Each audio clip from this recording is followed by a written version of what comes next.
अस्सलाम वालेकुम स्टूडेंट्स। आज हमारा लेक्चर नंबर 3 है बीकॉम पार्ट 1 या एडीसी 1 एग्ज़ाम 2019 इंग्लिश का पेपर है। ये यूनिवर्सिटी ऑफ कराची से ये पेपर दिया गया था। इसका क्वेश्चन नंबर 1 जो होता है अनसीन कम्प्रीहेंशन, अनदेखी समझ से मुताल्लिक होता है। इसके अंदर एक पूरा पैसेज दिया है जिसके पैराग्राफ 5 तक हम अब तक करवा चुके हैं। अब पैराग्राफ नंबर 6 के 2 सेंटेंसेस हैं, वो सेंटेंसेस हम आपके सामने यहाँ करवा रहे हैं। इस तरीके से ये मुकम्मल पैराग्राफ हो जाएगा इस लेक्चर नंबर 3 के अंदर, ठीक है। इससे पहले 5 पैरा तक आपको करा चुके हैं 2 लेक्चर्स में। ये आपको नज़र आ रहा होगा पैराग्राफ 6 का सेंटेंस नंबर 1 मैं पढ़ता हूँ।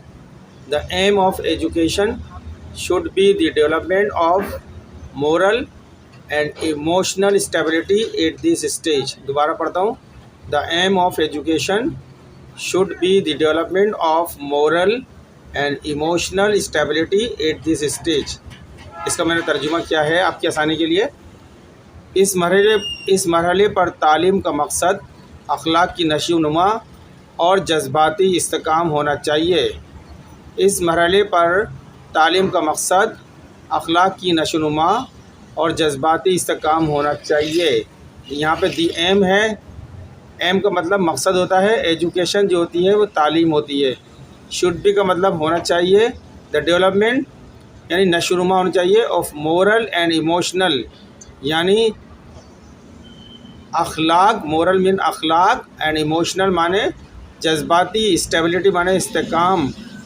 एट दिस स्टेज इस मरहले पर, ये मैंने इसके वर्ड लिखे नहीं है लेकिन आपको तर्जुमा यही बता दिया है। लेकिन पहला वर्ड है द एम, इसके माने हैं मकसद, ऑफ एजुकेशन तालीम का, शुड बी के माने हैं होना चाहिए, द डेवलपमेंट नशोनुमा, ऑफ मोरल एंड इमोशनल जज्बाती और अखलाकी, स्टेबिलिटी एट दिस स्टेज इस्तेकाम होना चाहिए इस मरहले में। तो तर्जुमा पूरा हो गया है, मैंने वर्ड मीनिंग बताए इन सबके। इस मरहले पर तालीम का मकसद अखलाक की नशोनुमा और जज्बाती इस्तेकाम होना चाहिए। ये पैराग्राफ 6 का सेंटेंस नंबर 1 है। इस पूरे टेक्स्ट के अंदर पैराग्राफ नंबर नहीं दिए गए, मैंने खुद लगा लिए नंबर ताकि आपको पढ़ाने में आसानी हो। जब आप टेक्स्ट देखेंगे पेपर के अंदर तो आप उसमें पैराग्राफ बने भी तो होंगे लेकिन पैराग्राफ पे नंबर नहीं पढ़ोगे। मैंने पढ़ाने के लिए आपको आसानी के लिए पैराग्राफ बना लिए हैं और फिर सेंटेंसेस अलग अलग कर लिए हैं। ये सेंटेंस 1 था पैराग्राफ 6 का। अब सेंटेंस नंबर 2 जो कि आखिरी सेंटेंस है, ये पैराग्राफ 2 ही सेंटेंस पर मुश्तमिल है। तो पढ़ते हैं, नज़र आ रहा होगा आपको। The media is already bombarding the students tender minds with wild image and when these novels especially those by Dickens introduce the harsh realities of life to children of ages 9 to 10, they might lose their trust in goodness and relationships। एक बार और पढ़ देता हूँ।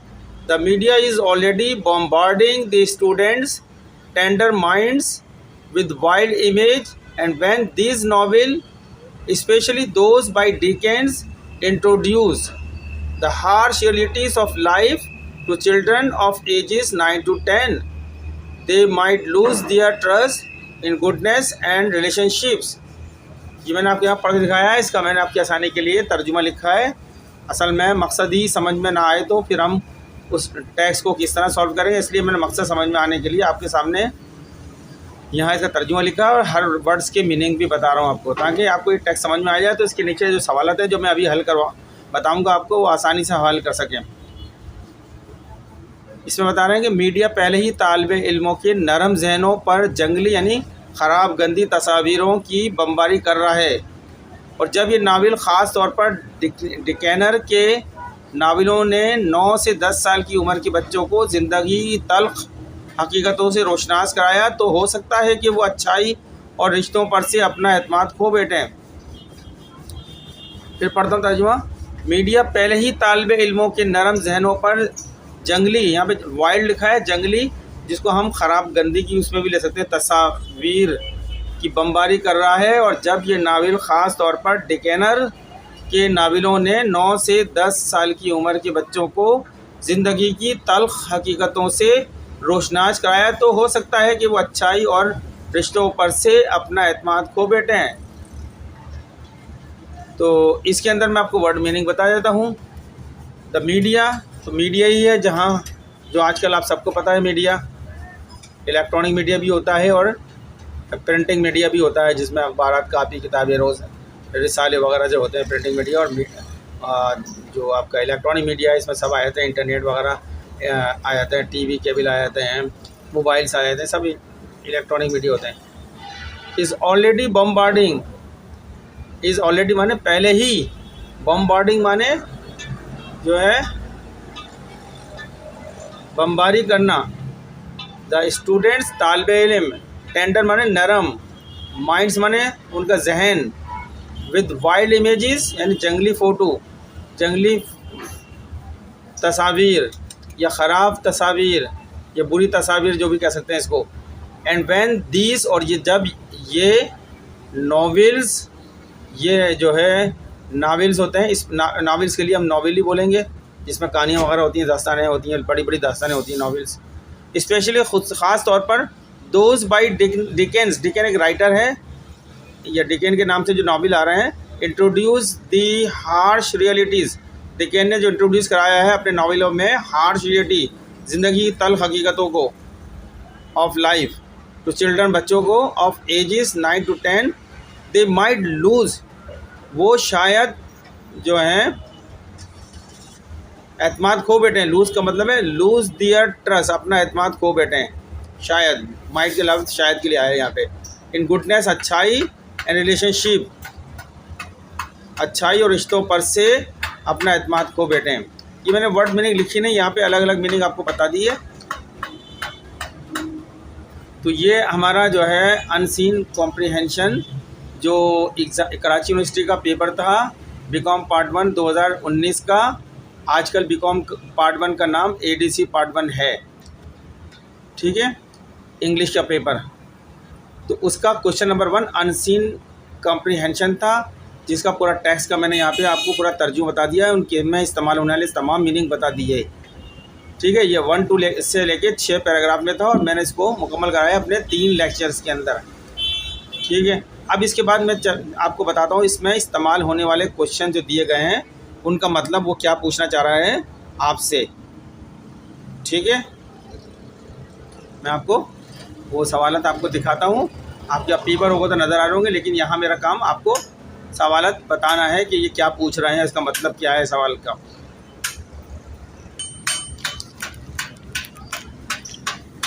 देखिए students, ये नीचे A B C D E और F, ये इन्होंने इस टेक्स्ट के हवाले से सवालत करे हैं। क्वेश्चन नंबर 1 जो मैंने ऊपर लिखा हुआ है, ये क्वेश्चन नंबर 1 अनसीन जो कॉम्प्रीहेंशन पूरा पैराग्राफ है आपके सामने मैंने पढ़ के बताया है उर्दू तर्जुमे और उनके तमाम मीनिंग के साथ। उसके नीचे आखिर में ख़त्म होने के बाद ये सवालत लगे हुए हैं, F तक है ये।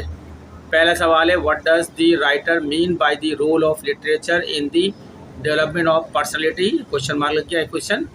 बी के अंदर दिया है question, what according to the writer are the reason for neglecting literature, question number 2। Question number C, what according to the writer should be the aim of education, question number D, do you think the prices of books in our country are fair, question mark. फिर E में कहा है, match the following words with their correct meanings.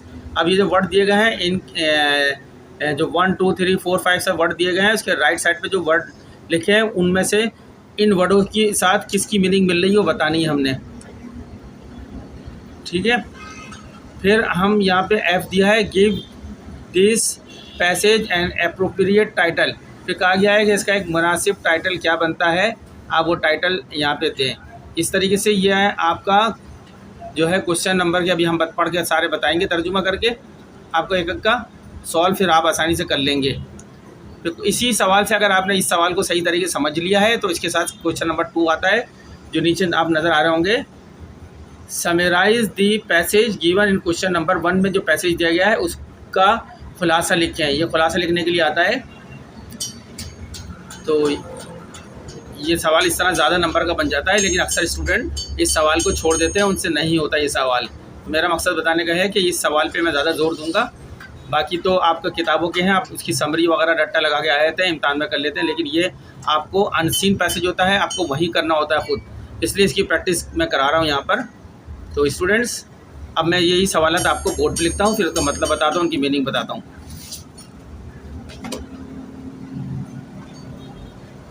चलें अब लिखते हैं इस सवाल को।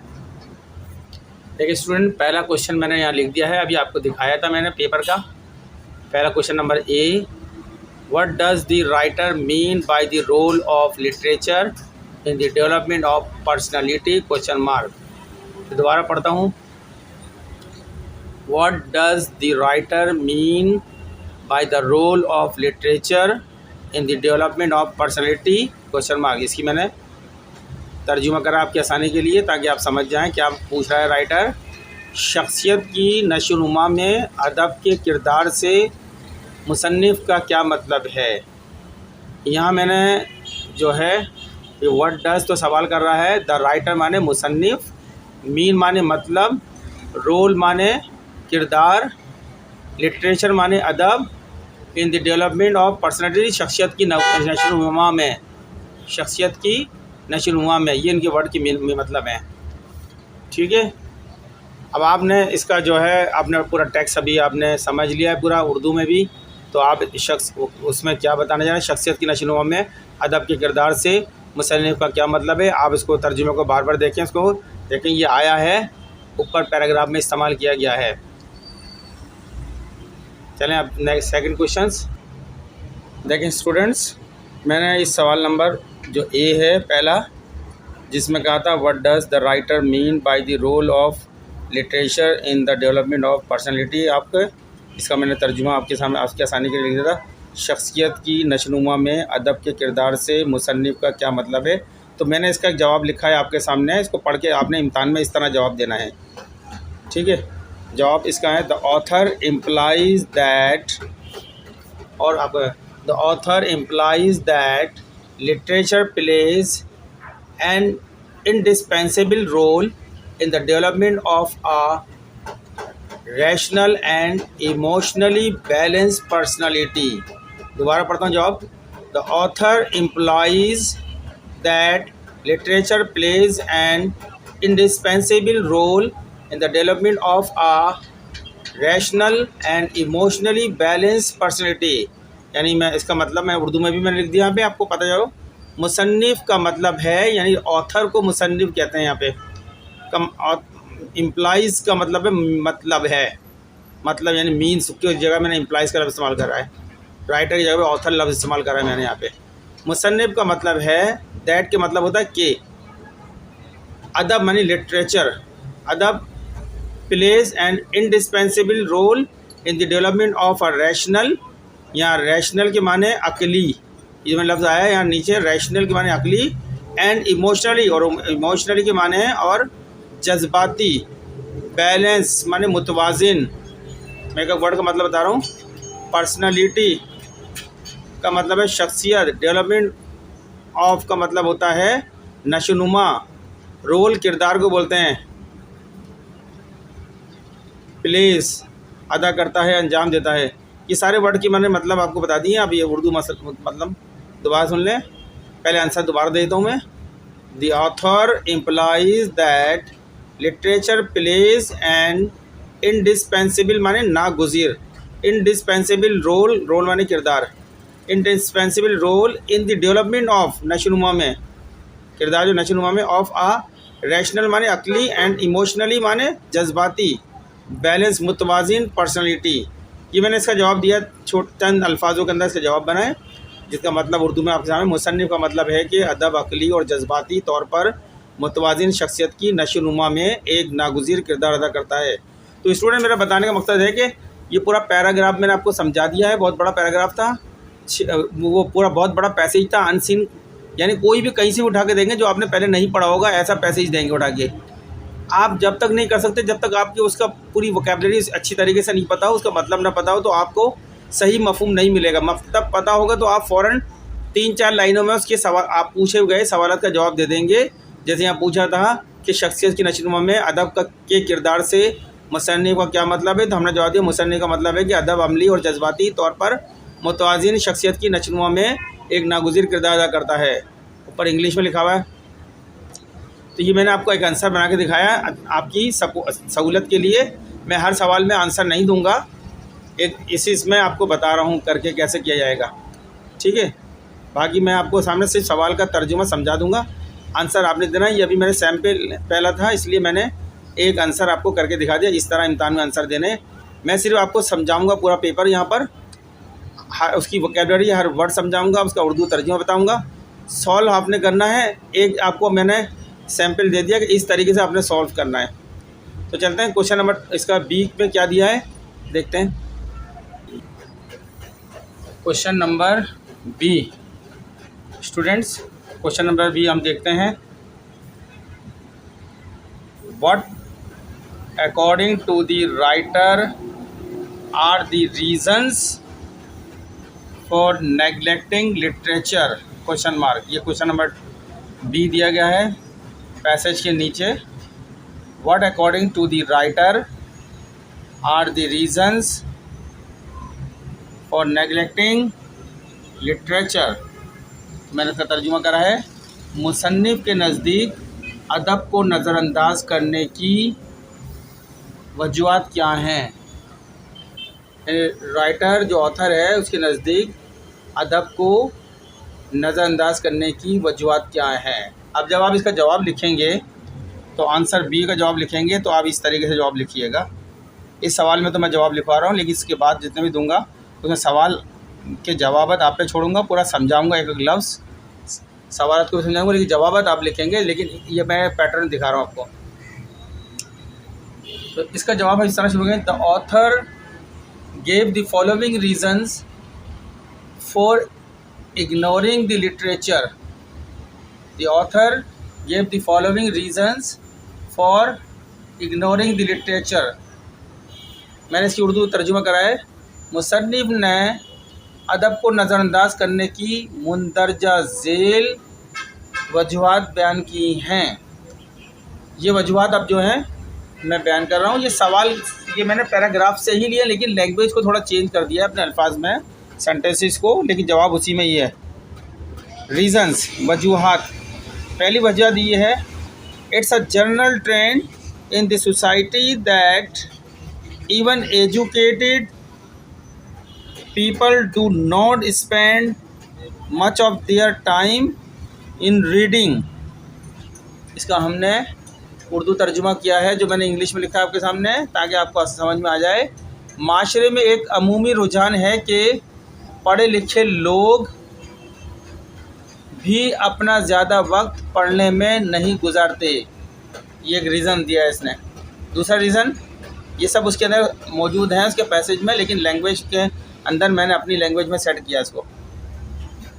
Reason number 2, there is a dearth of good jobs. Dearth कमी को बोलते हैं, किल्लत को बोलते हैं। There is a dearth of good jobs for people who study literature comma due to which students are leaving literature and opting for scientific subject।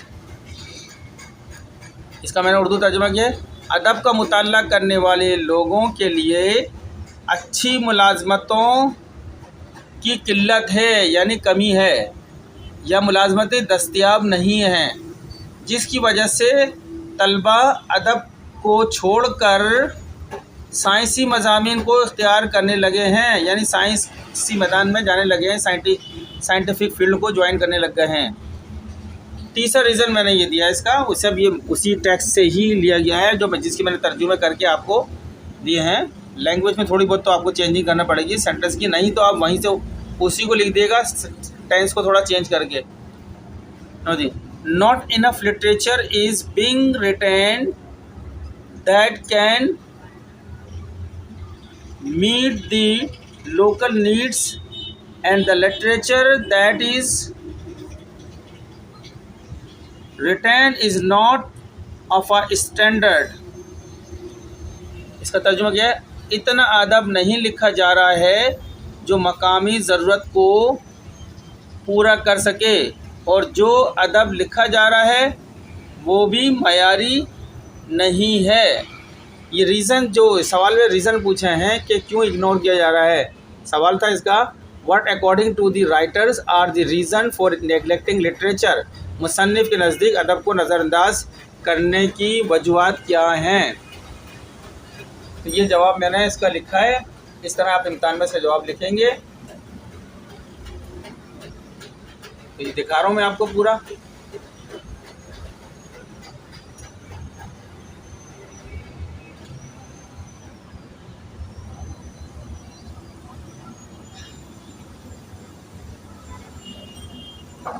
आप देखें,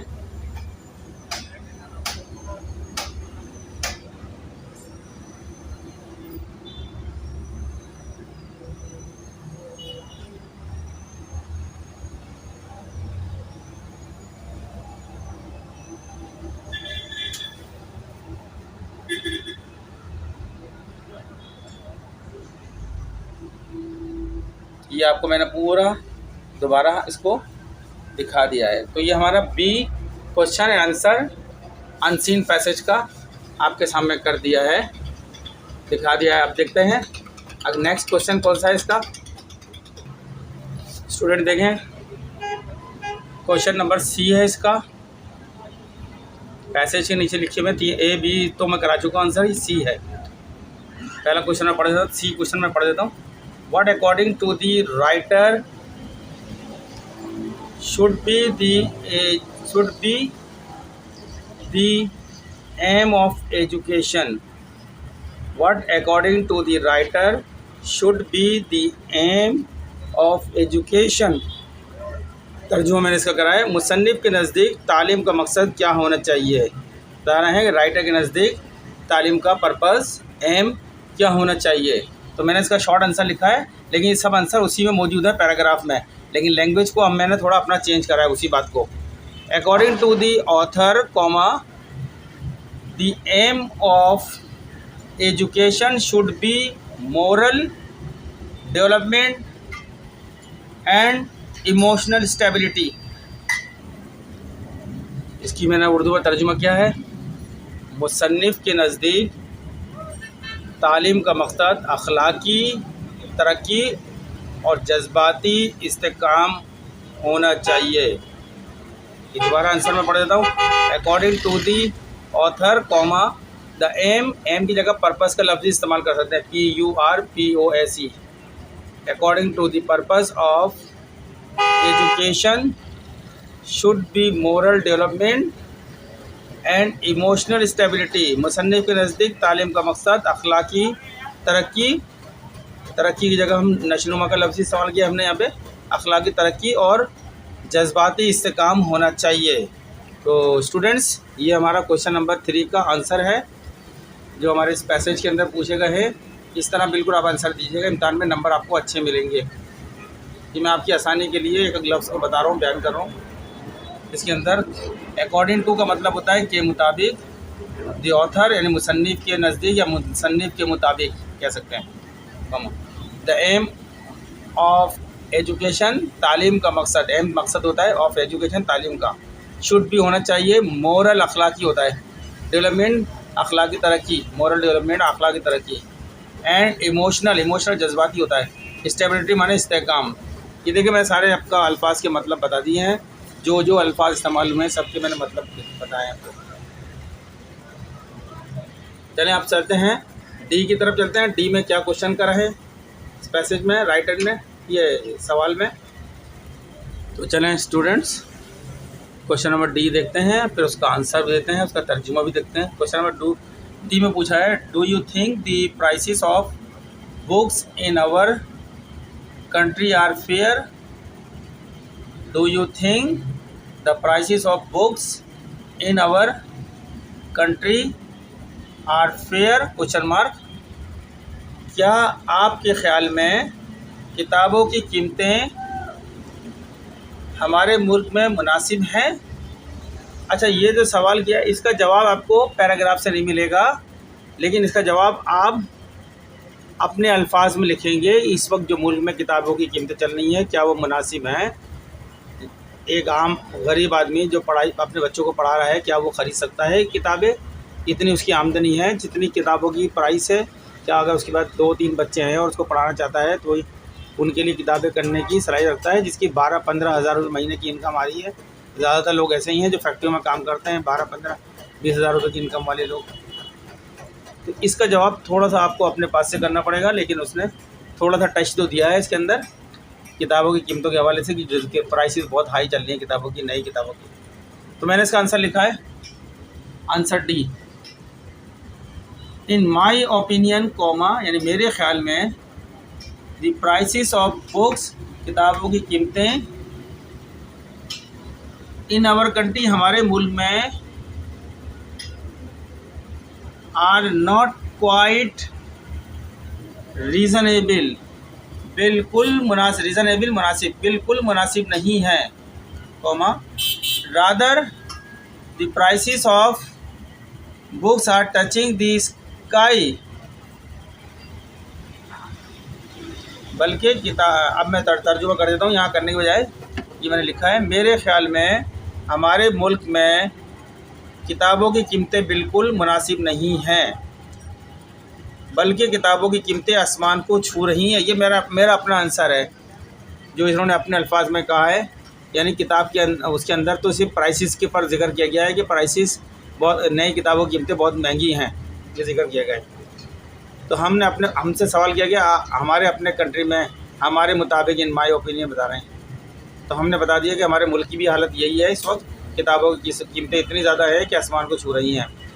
तो स्टूडेंट्स, ये हमारा क्वेश्चन नंबर डी था। हमने डी तक के आपके सामने भी आंसर भी रख के दिखा दिए इसके। ये देखें, हमारा ये पहला अनसीन पैसेज है जिसके हम आंसर लिख के आपको दिखा रहे हैं। हर एक के हम पैसेज में आंसर लिखें, लेकिन हर सवाल की सबकी उर्दू उसके वोकैबुलरी सब लिखेंगे, समझाएंगे क्या है, लेकिन आंसर आप इनको देख, जिस तरह मैंने पैटर्न से लिखा है तो आप भी आंसर इसी तरीके से लिखिएगा। ये पहला सवाल था, इसलिए मैंने इसके आंसर आपके सामने लिखे हैं। तो चलते हैं नेक्स्ट, जो है डी हो गया। डी के बाद ई आता है। ई में क्या कहते हैं वो स्टूडेंट्स, ई क्वेश्चन है। ई क्वेश्चन में देखते हैं, आपके सामने नज़र आ रहा है, आपको दिखाते हैं। Match the following words with their correct meanings. कह रहा है ये 2 साइड पे वर्ड दिए हैं, नंबर 1, 2, 3, 4 पर ये वर्ड दिए हैं, इनके साइड में राइट साइड पे ये अल्फाज दिए हैं। रिडिकुल, पहले पढ़ देता वर्ड। ये नंबर 1 दिया, इनएविटेबल, इनरिचेस, जेनरस, सैटायर, नर्चर, कॉन्टॉर्टेड, ये वर्ड दिए हैं। इन वर्ड के करेक्ट वर्ड इधर दिए गए हैं, यहाँ से तलाश करने हैं। ये मिक्स हैं, एक रिडिक्यूल है, एक केयर फॉर एंड प्रोटेक्ट है, अनअवॉइडेबल है, ट्विस्टेड है, कैटेगरीज ऑफ आर्ट है, एंड इनहांस है। अभी जो वर्ड दिए हैं, इन वर्डों को, जैसे ये वर्ड है, इसका करेक्ट वर्ड यहाँ पे तलाश करना है किसी जगह पे। फिर ये इनरिचेस है, इनरिचेस का मैचिंग कौन सा करेक्ट, इससे मिलता जुलता वर्ड कौन सा है, वो यहाँ तलाश करना है कहीं भी। इसी तरह जनरल वर्ड दिया है, इसका मिलते जुलती मीनिंग का वर्ड इधर से देखना है कि कौन सा वर्ड इससे मिल रहा है, मैच करना है, मिलाना है। सैटायर है, सैटायर से मिलता जुलता वर्ड यहाँ पर तलाश करना है। नर्चर का वर्ड यहाँ ढूंढना है कि नर्चर से कौन सा मैच कर रहा है। इसी तरीके से कंटॉर्टेड का वर्ड यहाँ से तलाश करना है। तो मैंने आसानी के लिए इनकी मीनिंग लिख दी है, तो आप आसानी से तलाश कर सकते हैं। जैसे इनएविटेबल माने नागुज़ीर, यानी बहुत ज़रूरी जो होता है उसको हम नागुज़ीर बोलते हैं। इनरिचेस के माने बेहतर करना, बढ़ाना। जनरल्स के माने इसनाब, इनवा, यानी इकसाम होती है, मुख्तलिफ इकसामें जो होती हैं जनरल्स। सैटायर के माने तंज। नर्चर माने परवरिश होती है, परवरिश करना जो होता है ना, ये देखभाल करना, परवरिश करना, जो उसके माने में नर्चर इस्तेमाल होता है। कंटॉर्टेड के माने मुतजाद, मुड़ा हुआ, मुतजाद, टेढ़ा जो होता है ना, मुतजाद, कंटॉर्टेड बोलते हैं, थोड़ा सा मुड़ा हुआ होता है। ठीक है, ये वर्ड दिए हैं, यहाँ इनके वर्ड हैं, इनको आपने मैच करना है। मैं आपको मैच करके दिखाता हूँ। देखें, ये तो आपका काम है, लेकिन मैं फिर भी आपको दिखाता हूँ। देखें, पहला वर्ड दिया है इनएविटेबल। इनएविटेबल माने मतलब नागुज़ीर। अब यहाँ तलाश करना है हमने इससे मिलती जुलती मीनिंग का वर्ड कौन सा है। रिडिकुलर तंज का है, ये नहीं आता इसमें। केयर फॉर एंड प्रोटेक्ट माने देखभाल और हिफाजत करना, ये इसमें नहीं आता। अनअवॉइडेबल नागुज़ीर, लिहाजा ये अनअवॉइडेबल से मैच करेगा। आंसर यहाँ पर आ जाएगा अनअवॉइडेबल। इनएविटेबल यहाँ लिखेंगे हम नंबर 1, इन इविट एबिल। ये किससे इसका मीनिंग मिलती जुलती मीनिंग का वर्ड कौन सा ढूंढा हमने। अनअवॉइडेबल, अनअवॉइड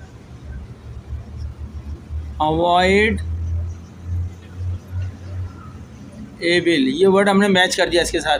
दोनों के माने जो हैं नागुज़ीर के हैं। इसी तरह दूसरा वर्ड मैं 1-2 वर्ड करके दिखाता हूँ, आप खुद मैच कर लीजिएगा, मैंने मीनिंग लिख दी है। दूसरा वर्ड है इन रीचिस। इन रीचिस, इन रीचिस के माने बेहतर करना, बढ़ाना। तो अब यहाँ तलाश करेंगे हम इन रीचिस का माने। रिडिकुल तो तंज है, केयर फॉर एंड प्रोटेक्ट देखभाल और हिफाजत है, अनअवॉइडेबल नागुज़ीर है, ट्विस्टेड मुड़ा हुआ है, कैटेगरीज ऑफ आर्ट फन की इकसाम है, इनहांस बढ़ाना, ये आएगा, यहाँ से मैच करेगा इनहांस।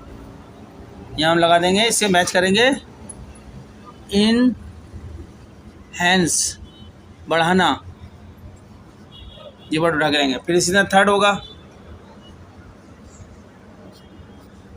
ये आंसर है आपके, ये हम आंसर दे रहे हैं। थर्ड के अंदर हमारे पास वर्ड है जेनर्स। जेनर में स्नाफ इनवा। तो यहाँ पे हम देखेंगे तंस नहीं आता इसमें। केयर फॉर प्रोटेक्ट एंड देखभाल करने वाले से में आएगा, ये परवरिश करने वाले में आएगा। अनऑर्डेबल नहीं आ रहा, ट्विस्टेड मुड़ा हुआ मुतजाद के अंदर चला जाएगा। ये कैटेगरी जो आर्ट फन की, ये आ जाएगा कैटेगरी ऑफ आर्ट यानी फ़न की इकसाम। ठीक है, जेनर्स के माने भी इकसाम के होते हैं, इनवा होती है या स्नाफ, तो ये इसमें इसका मीनिंग आ जाएगी जेनर्स।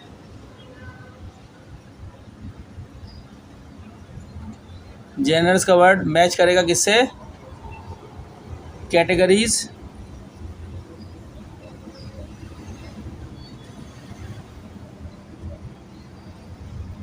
ऑफ आर्ट, ये इससे मैच हो जाएगा वर्ड। ये आंसर लिखते जा रहे हैं हम इस तरीके से। फिर आ गया सैटायर, नंबर 4 आ गया सैटायर। नंबर 4 पे है SATIRE।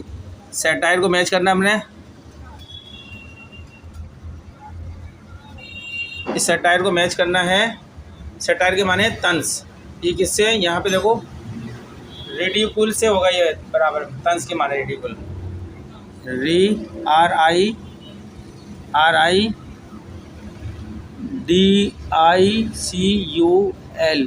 ये इससे मैच कर गया। फिर हमारे पास रह गया वर्ड कौन थे, नर्चर और कंटर। नर्चर यहाँ लिख लेता हूँ मैं 5, नर्चर। नर्चर जिसके माने परवरिश करना। नर्चर किससे करेगा, केयर फॉर एंड प्रोटेक्ट से करेगा, ये देखभाल और हिफाजत करना। ये आ जाएगा केयर फॉर एंड प्रोटेक्ट से मैच कर जाएगा। ठीक है, लास्ट है हमारे पास कंटोर्टेड, जिसके माने हैं मुतजाद, मुड़ा हुआ। नंबर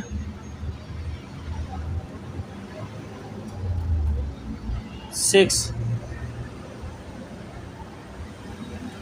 में है कंटोर्टेड। कंटोर्टेड जिसका मतलब मुतजाद यानी मुड़ा हुआ, डिफरेंट। तो इसके अंदर कौन सा आएगा, ट्विस्टेड, इससे मैच कर रहा है ट्विस्टेड, मुड़ा हुआ।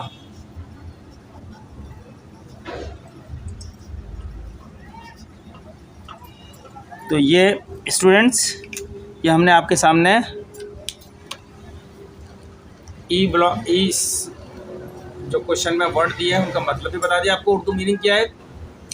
फिर वो कौन से वर्डों के साथ मैच हो रहे हैं, हमने ये ब्लू कलर में आंसर दिया है इसका, हमने वो मैच करके दिखा दिया आपको पूरे कौन से किस किस के मैच हो रहे हैं। अगर आपको इनके मतलब पता है वोकैबुलरी, तभी जाके आप बता पाएंगे, अगर मतलब नहीं पता तो फिर आपके लिए मुश्किल हो जाएगा। ये हमारे जो है ई क्वेश्चन भी हो गया। और आखिरी क्वेश्चन आपका है ये एफ में क्या है, गिव दी पैसेज एन एप्रोप्रिएट टाइटल, इस इबारत को मुनासिब उन्वान दें। अब इसमें कहा गया है कि ये जो आपने पूरा पैराग्राफ है, ये सारी चीज़ें आपने इसको पढ़ा है, तो इसका आपके मुताबिक क्या टाइटल हो सकता है, इसका हेडिंग क्या हो सकती है, उन्वान क्या हो सकता है, वो आपने खुद लिखना है। हर आदमी अपनी समझ के हिसाब से टाइटल लिखेगा, ये काम आप पे छोड़ रहा हूँ मैं।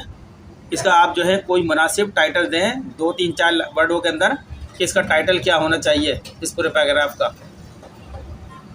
ठीक है, इस इबारत को मुनासिब उन्वान दें, ये आपका एफ है।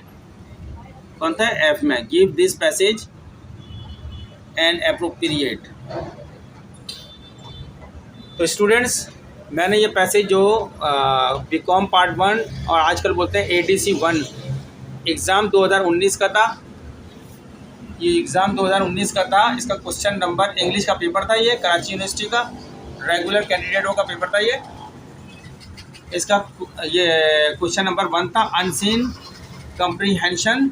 ये मैंने पूरा पैसेज आपको पढ़ के सुनाया है, उसका एक वर्ड का मतलब बताया है, और पैराग्राफ में मैंने उनको करा अपने आपास से, फिर उनके हर सेंटेंस के हिसाब से मैंने उसके मतलब बताए आपको, और आखिर में जो उसके नीचे सवालत दिए गए हैं, तमाम सवालत मैंने आपको हल करके दिखाए हैं कि ये सवाल किस तरह था।